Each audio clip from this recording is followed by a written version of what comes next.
Welcome to La Cura Podcast. I'm your host, Francisca Porchas Coronado. La Cura will take you on a journey at the intersection of health, healing, and social justice.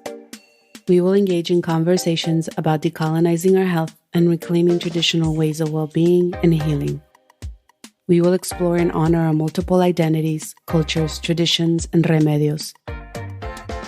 This offering is brought to you by Mi Gente, a political home of Latinx and Chicanx people that is pro-Black, pro-woman, pro-poor, pro-queer, because our communities are all that and more.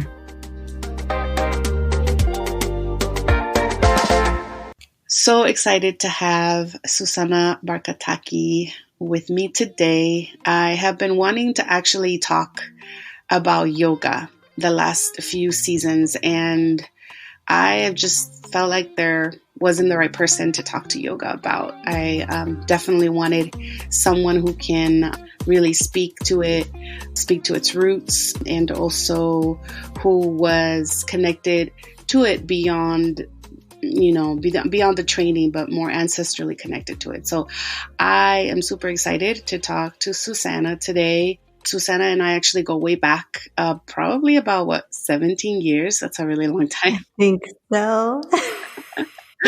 We still look the same. Amazing, of course, living our best lives.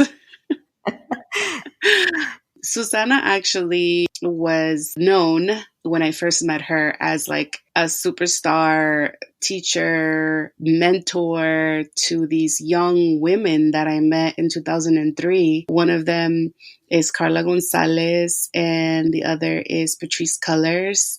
And they are doing amazing things now. And I want to say that it really makes a huge difference to have amazing teachers. And Susanna and I were just laughing about how we're around the same age, and how, she was teaching when I met her and then became just this, awesome activist that plugged into a lot of the work that we were doing at the organization that we were at that time. And now it's like a best-selling author, which we're going to talk about. Congratulations. It's super exciting. Thank you. A little bit about Susanna, and sorry, I give your name a little bit of a Spanish accent. It's beautiful. No, I love it. She is an Indian yoga practitioner in the Hatha yoga traditions. She helps lead with yoga, and she's the founder of Ignite Yoga and Wellness Institute, and she is a yoga unity activist. Yoga trainer. She also has a formal education in philosophy with honors from UC Berkeley and a master's in education from Cambridge College, and is just all around amazing. And like I said, she is the author of now the best-selling book, Embrace Yoga's Roots, Courageous Ways to Deepen Your Yoga Practice. What does that feel like, Susanna, to be a best-selling author? Oh my goodness. It's pretty incredible, especially to have a book on yoga and social justice written by a woman of color be a bestseller. I think it's for me, it's like a historic experience, and it's about me, but it's also way, way bigger and way beyond me. So on that level, I'm really, really honored and grateful and proud. And also, like, there's millions of yoga practitioners, Yep. right? And I don't know why they're not all buying, reading shit. Like, I want this message in this book to be everywhere. So at the same time as I'm really excited, I'm like, come on, we need to hear from more and more and more people. That's the thing I was thinking about last night, and then early this morning as I was like thinking through this conversation I want to have with you. It's like, everybody knows yoga. Everybody. They might have taken a class. They might not be an instructor, but yoga is just known, right? I remember my daughter, who's only 1.5, was like doing some whatever, just being silly on the floor and lifting her leg. And my mom, who like barely, like really doesn't speak English, was like, "Estás haciendo yoga?" And she's like, "Are you doing yoga?" And so I had a moment of like, really, yoga is everywhere. No, and everybody is semi-familiar with it. Yeah, it's so true. And what's so incredible to me is that yoga is a practice that's been around for thousands of years, formed, codified, developed, organized by brown and black people, right? For thousands of years, passed down orally. And that today it's our people, like your daughter, me, my family, who, when I talk to them, they're like, oh, I couldn't go to a yoga studio. I don't belong, or I don't fit in, or it's not for me. And so that for me is like, it's so wrong. It's so wrong that what we think of as yoga today is this exclusive white, cisgender, heteronormative, like thin, ableist, classist practice. That's not what yoga was. It's actually a practice of liberation, and it's a practice of mind, body, and spirit. You don't have to be, flexible. You don't have to look a certain way, or certainly not have any certain type of clothing to do yoga. So it really is a liberatory practice that should be available to all.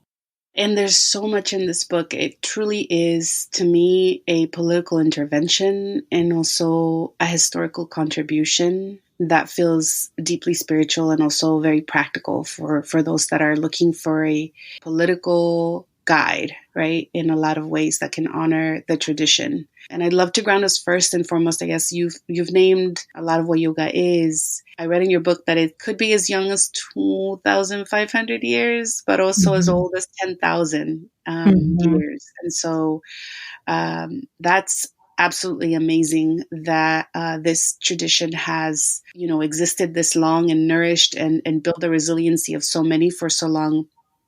And your book says that it is core science of physical, mental, and spiritual disciplines that originated in ancient India in an oral tradition and potentially predates the Vedas. How do you say that correctly? The Yeah, the Vedas. Vedas, the Vedic knowledge. Yeah, like written stories or wisdom tradition that later was codified into Hinduism. So it really was an earth-based practice, and when we actually can find clues to that in some of the poses, like downward facing dog or Surya Namaskar, like sun salutations. Surya means sun, Namaskar means hello. It was a practice that was connected to the earth, to the elements, to fire, water, air, space, and helping people reconnect and rebalance to those elements in themselves and in the world all around them, and took inspiration from the natural world, like animals, locusts, dogs, cats, birds. All of these figures show up in the shapes, in the poses. And so I think a lot about that, those early practitioners who would have looked, like you, like me, very much brown folks finding ways to experience freedom in their own lives. And some of them were practicing just for themselves, but many were practicing for themselves in their community, and then teaching and passing on what they had learned to try to help other people experience liberation and freedom. And so, now today it's like that gets passed down, passed down, passed down. But my concern is that if we keep doing what we're doing with yoga, all of us lose out, because it's going to become, like in a couple hundred years, just known as a fitness practice, when it's so much more than a fitness practice. It's like, how can we connect with our own soul? How can we act in ways that create ahimsa, care, kindness, non-harm, and then ultimately liberation for ourselves and each other?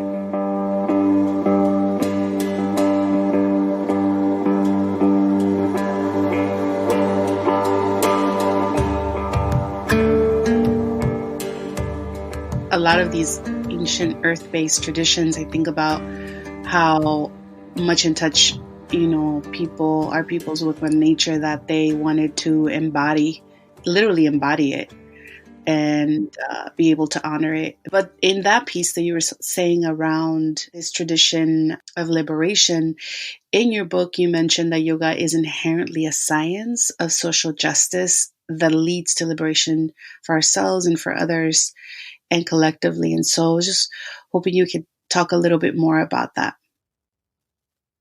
I mean, it's fascinating because in its root, so yoga, a lot of people know yoga as a physical practice, but yoga has 8 limbs and actually 8 kind of like pillars of practice. And the very first one are ethics. So yoga ethics. So it's a whole school of how to live, how to be, how to create the good life for ourselves and our community.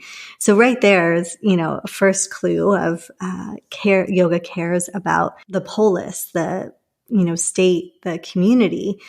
And then the next, so there are the yamas, the ethics of yoga, then the niyamas, the inner codes, asana, which is the physical practice. And it goes, on and on through the other 5, which are like breath work, mindfulness, focus, meditation, and samadhi, bliss, or liberation or freedom. And so right at the very beginning of the path with the yamas, the ethical codes, and right at the end, liberation, you've got pretty much baked into this system a path of personal equity and then collective equity. And so that first yama, there's 5 of the ethical codes. The first one that I mentioned is ahimsa. So is not, and himsa is harm, not harm.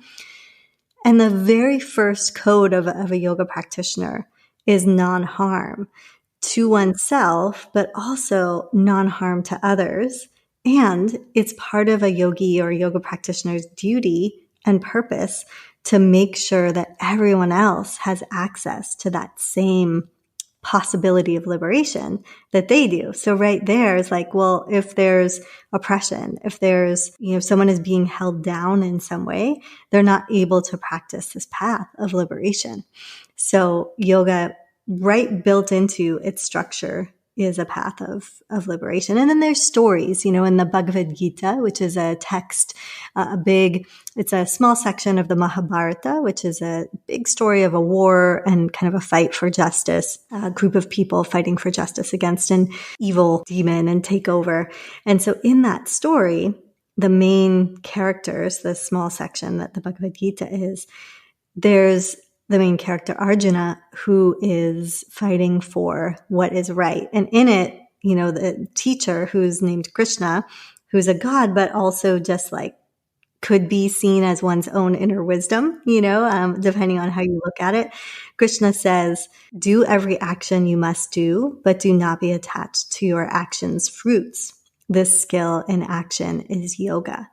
And so he's telling Arjuna to fight, that he can't sit on the sidelines. He can't let the oppression happen, even though it's uncomfortable, even though it's sad.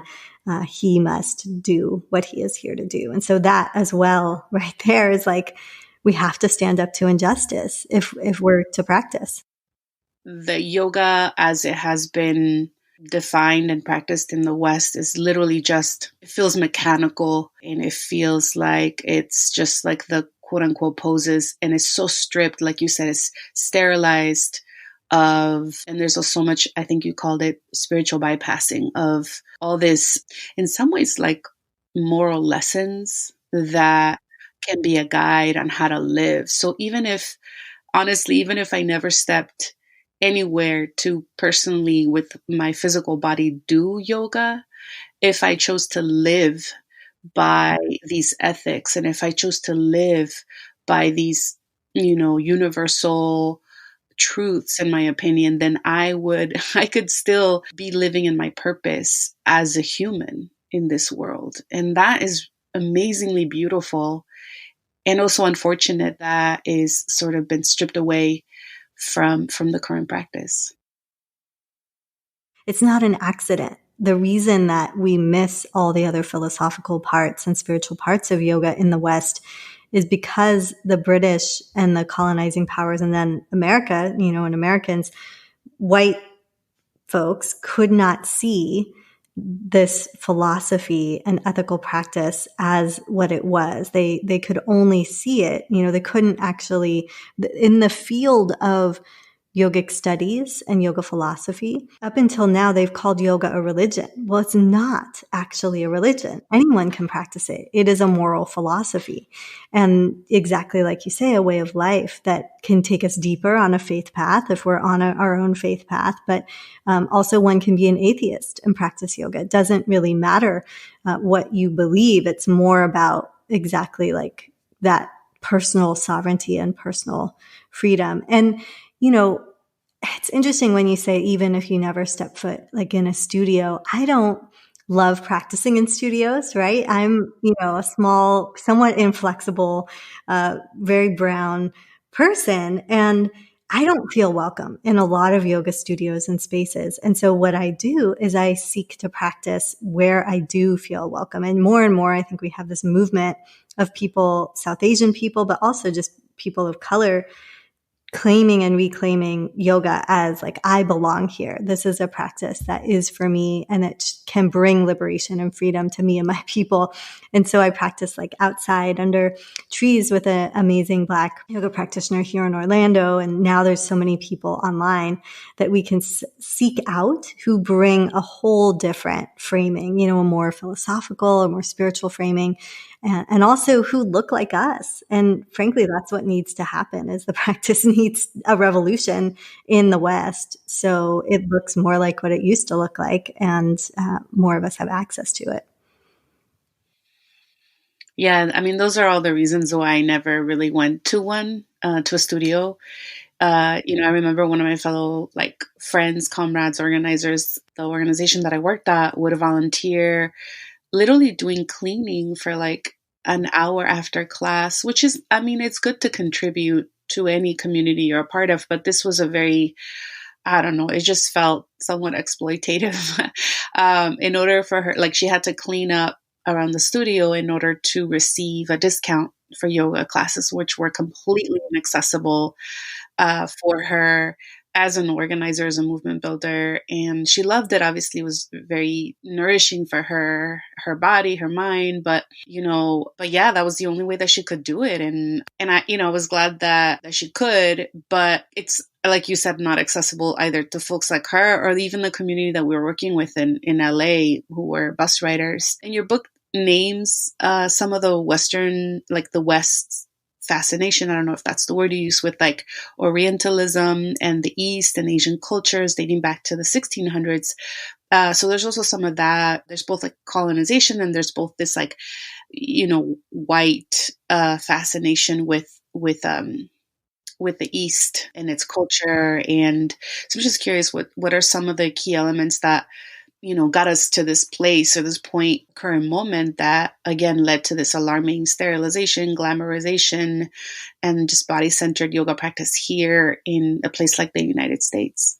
That experience for your colleague, it's so heartbreaking because it's a form of karma capitalism, which happens all over yoga spaces where they use the ideas, the spiritual ideas. Oh, it's so good for you. You should serve, right? And studios exploit people. Usually it's women, and it's often women of color, for their own benefit, while telling them that they're getting a spiritual teaching or access to something that they would never have access to. It's so corrupt and so problematic. And since in the last few years, there's been a number of unions that have come up and that have been organizing to stop that kind of exploitation in this field, because it's quite common and quite rampant, and it shouldn't happen. There should be equity and justice practices in place to make every yoga space more accessible for whoever would like to access it. So how did we get to where we are? I mean, I think definitely a big part of it is colonization, and Britain and Holland and, other, all of the colonizing powers who went through India and saw the natural resources, the material wealth, all of the wisdom as well, like the spiritual knowledge, and saw all of that as something simply to take or to exploit and to control, without regard for the people from who those practices or those resources came, and also without regard for the practices themselves. So they simplified them. They made them fit their worldview in terms of the spiritual practices like yoga and other practices as well. Meditation would be another one. And then all of that, through the British Raj, which was, so first it was just economic control of India. Then it was political for 200 more years. So 200 of economic, about approximately 200 of political control. And under the political control of India and Indians by the British, there was a story, and the story is a familiar one, where the oppressed were told they were less than, they were dehumanized, they were called weak, and all of those things. And so Indian yogis and yoga practitioners, one, in the early days under the economic rule, they actually fought back. And they would essentially throw like a spanner in the mechanism of empire and disrupt trade routes, block trains, the British trains. So the yogis were taking up arms. And that I want to note that, because ahimsa, sometimes we think it means you have to be completely passive. And they obviously showed, I'm sure there were many yoga practitioners who were passive, but there were many who took the stance of they are harming us mortally, so we will intervene with their roots and their modes of doing that. And so that was one disruption that was suppressed in general by the laws. And so yoga and Ayurveda the Ayurveda is a sister science to yoga that focuses on well-being and health. So it's like the health practice or sibling science. Sorry, didn't mean to gender that. And so both of those practices were outlawed on the British legal books. And so then under that rule, Indians said, well, we're going to take back this practice, many Indian teachers, including Krishnamacharya, and made it very physical. If you say we're weak, we're going to show you how strong and how capable we are. And so they really played up the physical part of yoga practice under British domination, in part to counter that effeminization of the male and the body, like the Indian body. And then also because it fit with the Western focus on gymnastics and health and all of those things. And so when all of that came together and then came to the West, which first was in Boston and then later in Los Angeles, the philosophy and the spirituality came, but also what came was this focus on the body. And that dovetailed perfectly with, in Los Angeles, the emphasis on how people look, physical fitness. A lot of the early adopters were white movie stars or people adjacent to the movie industry in Los Angeles. And so it was kind of this colonial impact, I would say, or colonial trauma of a response, a reaction, and then that meeting the hyper body focused and physically focused culture in the West, in particular in Los Angeles. And then that grew and spread and spread and spread. Wow, that is so fascinating. So it's a very complex story. And at the same time, it's like a story of resilience. I think the piece that you named about folks really wanting to, be able to really rise up against the empire and all the other European forces and be able to utilize maybe the physical part of it. So it's a story of resilience that obviously then colonization comes along and strips and takes and then sells back. But yeah, and I had no idea that I was like in Los Angeles where this was kind of like the beginning of a lot. That makes a lot of sense now, given how wildly popular yoga is in Los Angeles. I'm sure it's in a lot of places, but it's a lot, right? It's a lot. And it wasn't something I ever felt welcome to do, and that, like, I really want to say for folks listening, if you're feeling like I hear you and I get this and it's not for me, my invitation is like, well, maybe you just haven't found the right teacher and the right space, because the practice is for you. The practice really, like I think about Gandhi, and who's a controversial figure and very problematic, but he was working alongside other nonviolent activists to practice freeing the Indians' own mind of the oppression of inferiority. And so he and they were actually using yogic practices of self-rule, of sovereignty. And through those practices, that was in part what helped get all, hundreds of thousands, millions of Indians to protest and to do the salt marches, to burn, the past, like all of the different things that they did to throw off the mechanisms of empire, that was only possible because of a switch in internal belief that they were less than. Two, that there was no reason for the British to rule them. And so they called it Swaraj, self, Raj, rule. And that is literally what in the Bhagavad Gita and other yogic texts it is teaching, is how to experience self-rule. And so that too, yoga has been this pathway to liberation at different points in Indian and even here in the US, some of that theory influenced Martin Luther King and the civil rights movement, and even, I would say, to some extent, the Black Lives Matter movement today. It's a kind of path or philosophy for personal and social change that's incredibly useful. And so my invitation is to give it another try with a teacher that you feel, maybe one that looks like you or feels like you, or, is doing yoga en Espanol, or that's trauma informed, that's accessible for folks in all different body experiences, for folks with disabilities.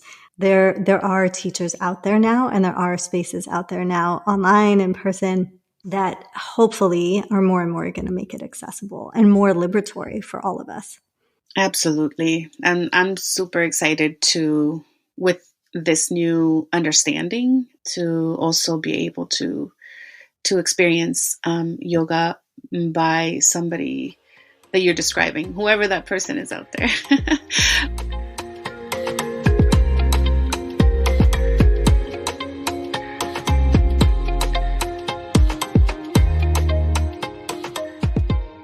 In terms of like this serious, cultural appropriation in the West, I think folks probably listening would be like, well, I also want to make sure that I'm not culturally appropriating if I'm practicing, if I'm going out there and practicing yoga with somebody who does look like me and who is more informed and more respectful. And so you name two things, the power and dominance, and then emotional and psychological harm, as like the two things that appropriation does involve. And I'm just curious for those folks that are asking themselves out there, like, oh, I want to do it, but I want to make sure that I'm appreciating and not appropriating. So I just wanted to see if you could speak to that. Yeah, absolutely. So cultural appropriation is like taking something, right, from a culture that's not one's own.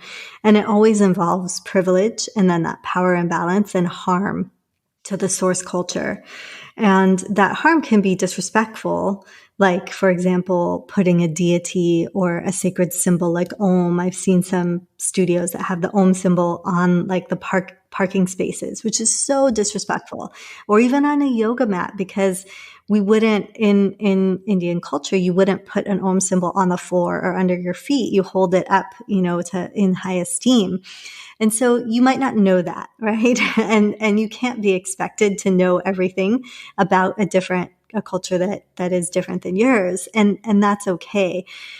And so I would say, really, it's like being mindful and kind of connecting to the culture of yoga from within, maybe a teacher who is connected to the practice a little bit more, or asking your teacher, if you have one, or looking to see, are they using the traditional words, like the Sanskrit words? Are they being respectful of the practice? And if you find out, oh, this doesn't feel right, or this is inappropriate, will they be open to feedback? Will they shift? That's what I look for. And then also, harm really happens. Yoga it's like complete in and of itself, right? It doesn't need add-ons like goat yoga or rage yoga or beer yoga or chocolate yoga, or, all these other things that, like, it's pretty, I think we can kind of tell when things are being appropriated, because often appropriation goes hand in hand with capitalism. And so, some of the teachers that I know and love, they all have sliding scale, or they have a scholarship process, right? That it's not going to be inaccessible. It'll be accessible, and it won't be like glamorized or like yoga and this. It'll just be, come to yoga class and where we'll breathe and we'll practice and we'll move. And And so that's what I look for when I look for a teacher is, how are they describing? And then how are they working with the source culture? Because I have many teachers who I love who are not South Asian. I don't personally believe someone needs to be Indian to teach. I don't think that's true at all. I think folks of all different backgrounds can teach. I'm more concerned with, are they respecting the roots? And so many are, because those roots are about liberation. Those roots are about freedom. And so when I go to someone's class and they're helping guide me into my own place of peace and my own empowerment and cueing me in a way that makes me feel good, like saying things like, there's no right way to do this pose, take it in a way that works for you, focus on your breath, things that bring me back to my own sensations and experience, then I feel like the practice is being respected. And I love it when people bring in yoga philosophy or other aspects, kind of the deeper aspects of yoga as well, because that expands my and other people's knowledge. And that's a beautiful part. That's jnana yoga, the yoga of wisdom. So it's really something to just explore and be okay with maybe not getting it right all the time, but knowing that we're doing our part to balance power and to try to repair harm if and when it does happen.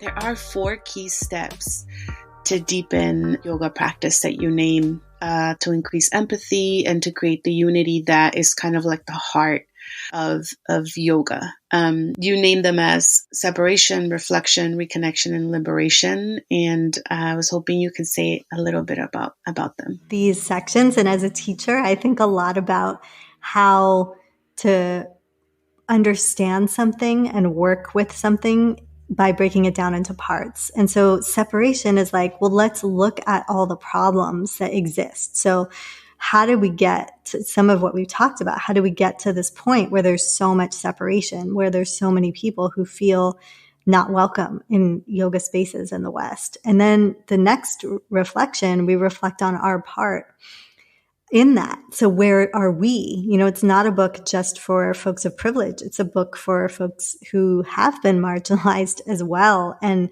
looking at where can we step forward? Where can we move in? Where can we take up more space? And what might we need to do that? And then reconnection through action, taking specific action steps. Like there's a letter that you can use to send to like an all-white yoga event, which you can modify for any, kind of event, and be like, where are the folks of color and why are they not here? Can I recommend, XYZ person? So a way of taking action on the things we've now learned. And then liberation, going deeper into the practices of yoga to bring us to personal and social connection and freedom. And I saw each section is really like a workbook, something that you can come back to again and again and pick up, put down, write in, dog ear. There's reflection questions at the end of each section. And it's one of those books that invites inquiry and is more of like an experience or a journal as well as an informational book. You can learn more about Susana at susanabarkataki.com. You can also learn more about her institute at ignitebewell.com. Follow her on IG at Susanna Barkataki. For this week's Mystikai Medicina, I want to share a practice from Deb Dana, clinician, consultant, and expert. I've been learning a lot about my nervous system and everyone's through reading her work. Our nervous system is infinitely wise, and we are wired for safety. Safety is why we fight, run away, or freeze when we feel threatened emotionally or physically. Seeking safety is also why we build connection and community. Unfortunately, in a world that often is and feels so incredibly unsafe, we go into these survival mechanisms ongoingly and oftentimes do not know how to regulate back into safety emotionally. I want to share today a practice that could help anchor you back to a sense of safety long after the real or perceived moment of threat has passed. Take a pen and a paper and answer the following. Who? Reflect on the people in your life and make a list of those who bring you a feeling of being safe and welcomed. It can also be people who are no longer living, people that you might have not even met, but who bring you hope, inspiration, trust. They can even be spiritual figures. You can reach out to these people, or you can just think of them to help ground you back into a feeling of safety. Think about what you do that brings you a sense of safety and belonging and connection. Look for small actions that feel nourishing and inviting to connection. Keep track of things that bring moments or micro moments of safety and connection. It could be sitting and breathing, maybe stretching, maybe laying down, maybe a prayer, maybe practice jumping, dancing, singing, skipping, a place. Those things that might move energy and get you back to grounding. Where? Take a tour of your world and find the physical places that bring you cues of safety. Look around your home, your neighborhood, your community, your workplace, a place you feel a spiritual connection to. Bring to mind the everyday place you move through. Take note of the environment and name the ones that activate your grounding. When? Identify the moments in time when you feel anchored in grounding energy. Take a moment and go back and revisit those experiences. Bring them into your conscious awareness. And you can even write them down. Is it when you are in the community, maybe hanging out with a friend you love and appreciate? Perhaps when you feel the most in your groove with work or play? You can create a portfolio of these things, maybe illustrate them, maybe put them on sticky notes around your house or on your phone as reminders that pop up daily. Experiment and find the way that works for you, but the most important thing is that you have easy access to these anchors.